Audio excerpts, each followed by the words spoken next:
Hello. Hi everyone. How are you all?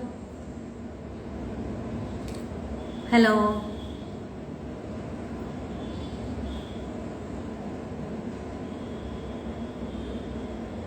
Hi, how are you all? Let's wait for a few seconds for people to join. So today's topic of discussion is about PCOS. Hi, hello. How are you? Hi, Kritika. So today's live is with CysterCare. This is a PCOS management and wellness platform exclusively for women. And from their team, we have nutritionist Sujatha S. Nair with us on board. So let me quickly invite her for our show. Yeah, a few people have joined. Let me invite her.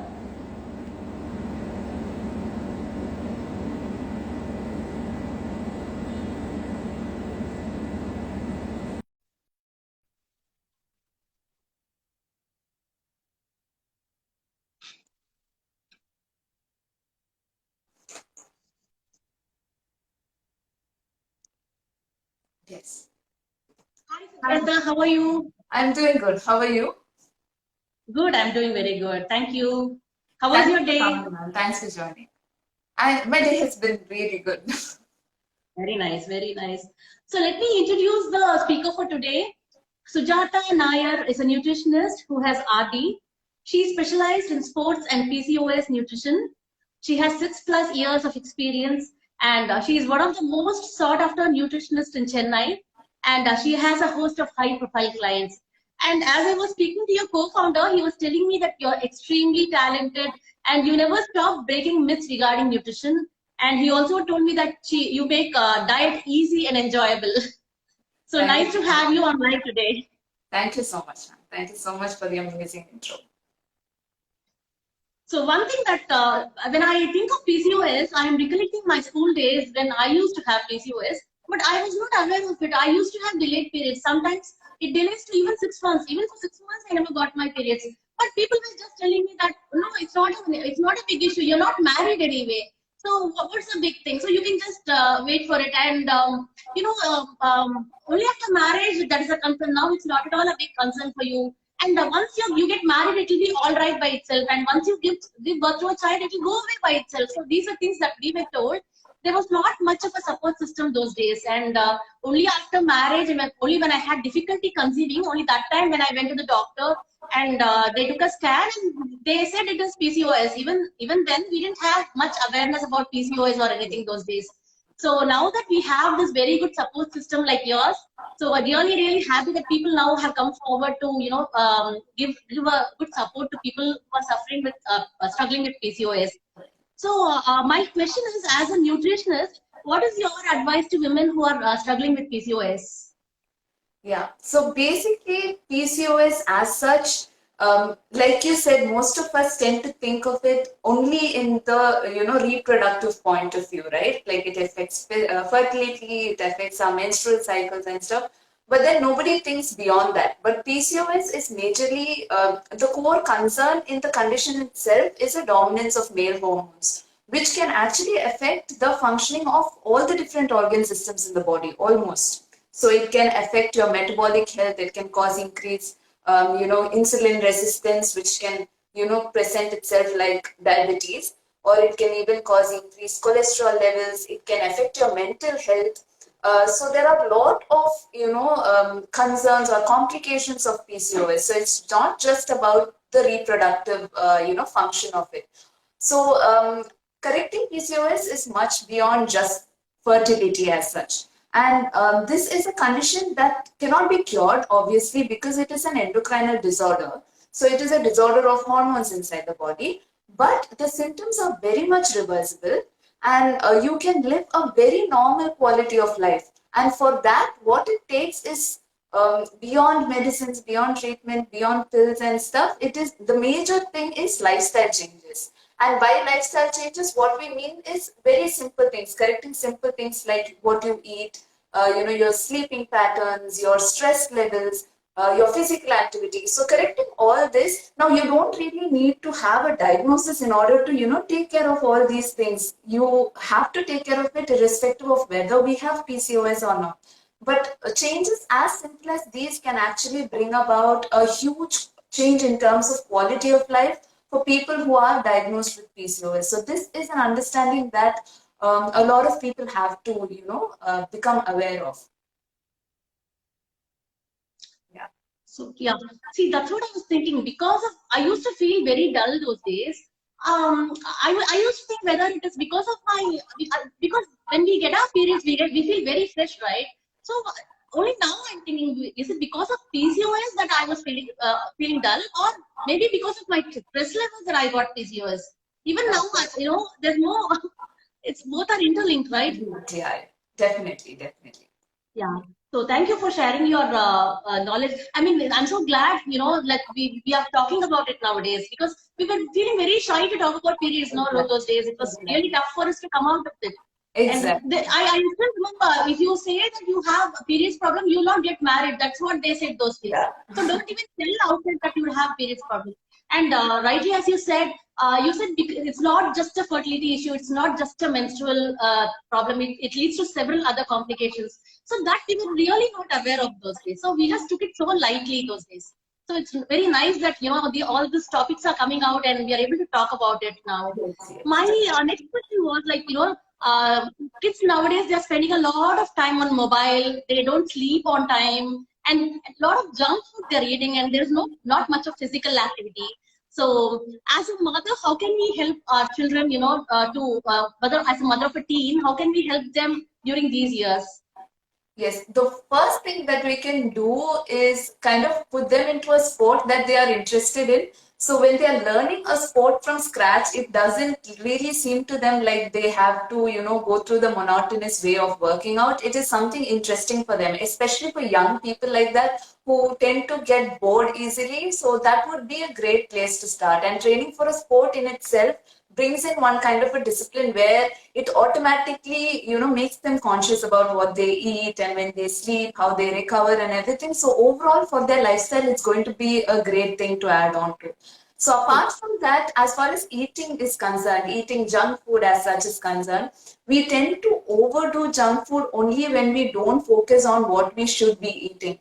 So if we take everything that we should be eating, then the junk food that we eat is going to be very minimal, and our body is going to be well equipped enough to handle that minimal amount of, our favorite foods here and there. So here, if we tell, especially the children in the teen years, if we tell them don't do this, don't do that, they will never listen.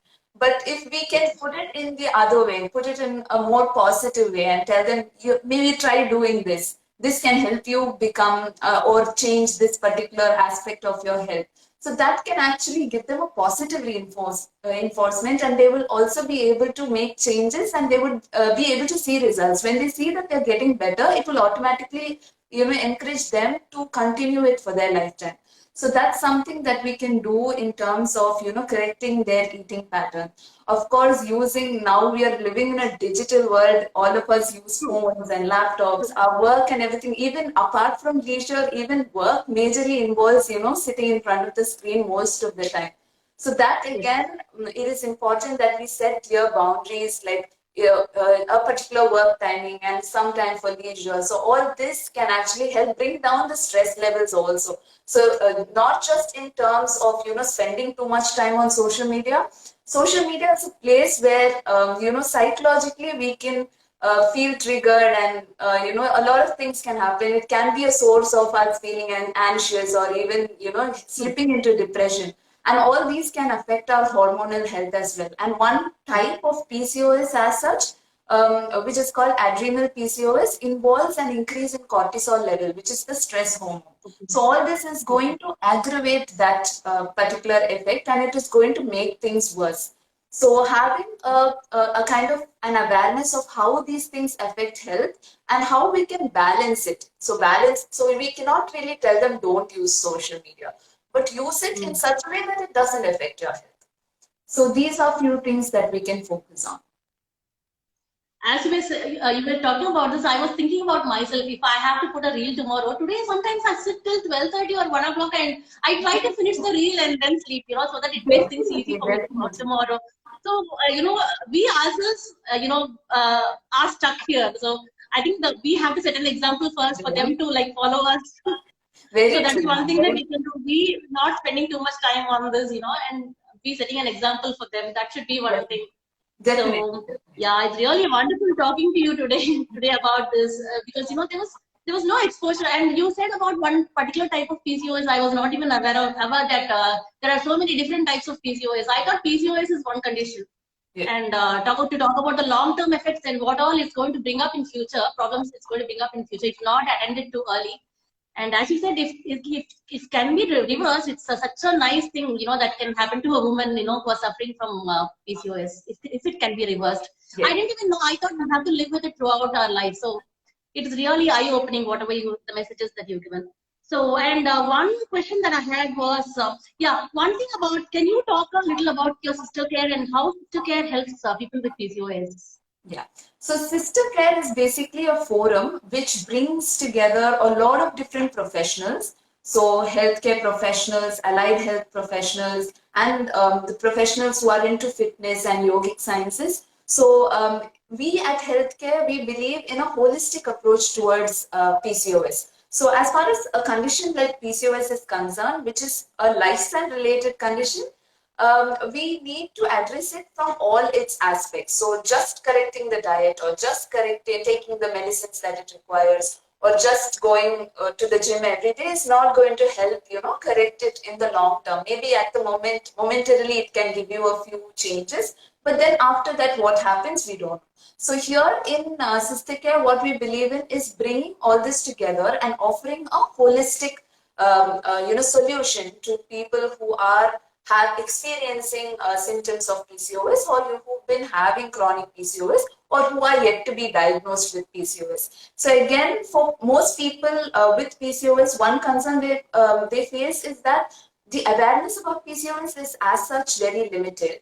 And also after they go to a doctor, they don't know who else to go to. They don't know who to approach in terms of their diet or who to approach in terms of their physical activity, who would be able to help them, with individualized requirements. So that's where Sister Care has brought in people where from different specialities so that it can give like a one-stop solution. So you go there, you get everything that is required for you so that you can change your lifestyle and make it better.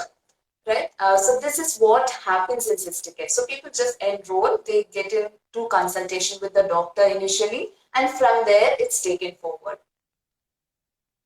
So it's really wonderful that your organization does this to help women out there who are struggling with PCOS. And I'm really glad that you've given us so much information today. One other question that that came to my mind when you were speaking, and now I missed it somehow. Okay, you said about PCOS who are yet to be diagnosed with PCOS. So how do you say whether a person has PCOS? How can you have that doubt? Yes. So basically, diagnosis of PCOS as such is based on a particular criteria. So either presence of high androgen levels or symptoms of high androgen levels. Androgens are basically male sex hormones. So symptoms like facial hair, increased acne, all these are relatable to increased testosterone levels or male hormone levels or a direct blood report giving you an increased amount or a deranged amount of these hormones. The second thing is changes in ovulation. So this is what we relate as missed periods or delayed periods. So this is again another core feature. And apart from this, presence of cyst in your ovaries, which is understood using an ultrasound scan. So presence of two of these three criteria is what is diagnosed as PCOS. Now, the recent criteria also have proposed that it is the presence of high male hormone plus one of the other two criteria. So, either missed periods or it can be a cyst in the ovary. So, together, this is what is diagnosed as PCOS. So, apart from this, there are also a lot of other, blood tests that can support diagnosis and also to rule out other causes of these particular symptoms. So you might have to check your thyroid levels, your prolactin levels, FSH, LH hormones, your testosterone hormones. So, and also for insulin resistance, you might have to check the your blood sugar levels, your HbA1c levels, or even your cholesterol levels to check if it is deranged. So all these tests also come as a part of the diagnosis, but these are the main criteria. Okay. Because back then I did not have facial hair and I was not too obese also, but I used to feel heavy around the area of my abdomen those days. And so as such, we didn't have any awareness of PCOS or anything. But it's so disheartening, especially after marriage, when every month you're looking forward to getting pregnant, when you're looking forward to conceive. And every month it's just a normal miss period and it's so disheartening. It's so, and we have to answer people around, right? When they say you didn't get your periods, but then you're not pregnant also, what happened? So this is all a real, it's very tough actually to go Like through we all these got it to situations. ourselves when we didn't actually, yeah. Yes, yes, true. That's So thank you so much for all this. What's the time now? Do we take questions or is there any question anyone has asked? The time is 7:50 now. Should we go for a question? Yeah, I'll just look Is there through the any question? questions.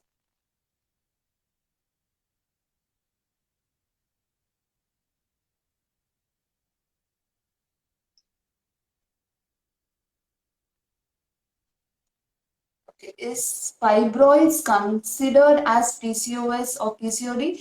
No, it is a separate diagnosis as such. So you will have to discuss with your doctor regarding fibroids as a diagnosis. But it doesn't necessarily mean that you have PCOS. That's the only question as of now, I think. Okay. So, ma'am, you did mention about how, like, as children, we don't focus on PCOS symptoms and diagnosis as such. This is something that happens very, very commonly. And most people I see in my clinic, when they come with PCOS, when I ask them when they got diagnosed, they say at school. So, people getting diagnosed at school has become very common nowadays, but initially it wasn't really anticipated, and majorly because it is a phase where these children undergo hormonal changes.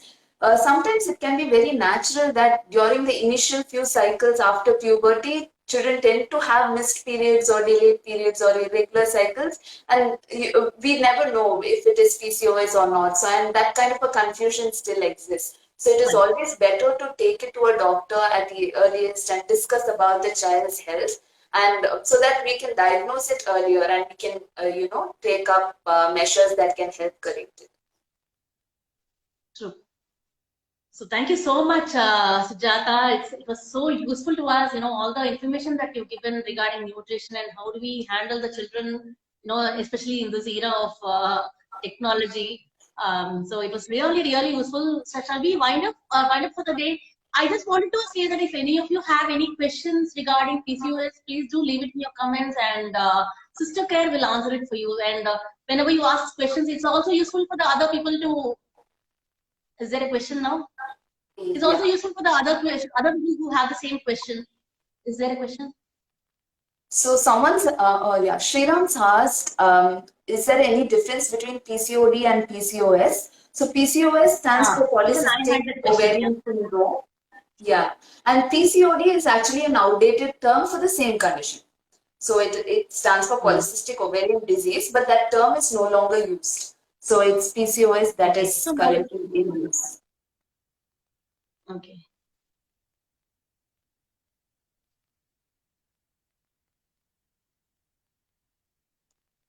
How to cure PCOS? So again, there is no one thing that we can do to cure PCOS. So I would suggest that you check out CysterCare's website and maybe try enrolling for a discovery call where you can speak to a professional, get to understand your health and see if it requires treatment or if you have to go forward with, taking a lifestyle change. And speaking of which, I would also like to tell all of you that with Sumithra ma'am with us, we also have a coupon code, which is a gift to all of you.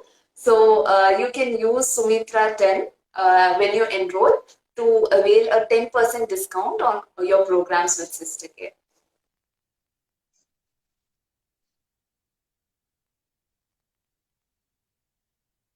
Should I worry about my PCOS if I have a scan positive for it, but regular periods? So yes, having a cyst is just one of the presentations of PCOS. And the thing about cysts is almost all of us tend to have cysts at some point in our lives. And they come and they disappear. So having a cyst alone cannot mean that you have PCOS. So you would have to meet a doctor, check for other, presentations of PCOS to confirm a diagnosis.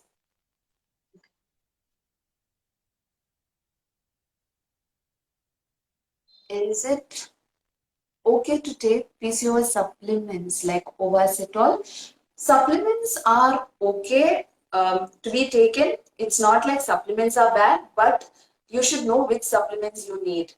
So you don't have to take unnecessary supplements. So if you go to Google and browse like PCOS supplements, you'll find so many supplements which are absolutely not necessary. So always discuss with your doctor, with your dietitian, and then decide on what supplement can be useful for you. Because if you have the correct supplement strategy, it can work wonders in terms of managing your condition.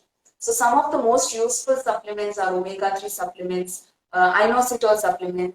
Again, inositol has to be dosed appropriately. So that is again very important, and it has to be done after a consult. So apart from that, vitamin D, correcting vitamin D deficiency is extremely important for PCOS. Supplementation with vitamin E can be useful. So all these are some supplements that are extremely effective in managing PCOS.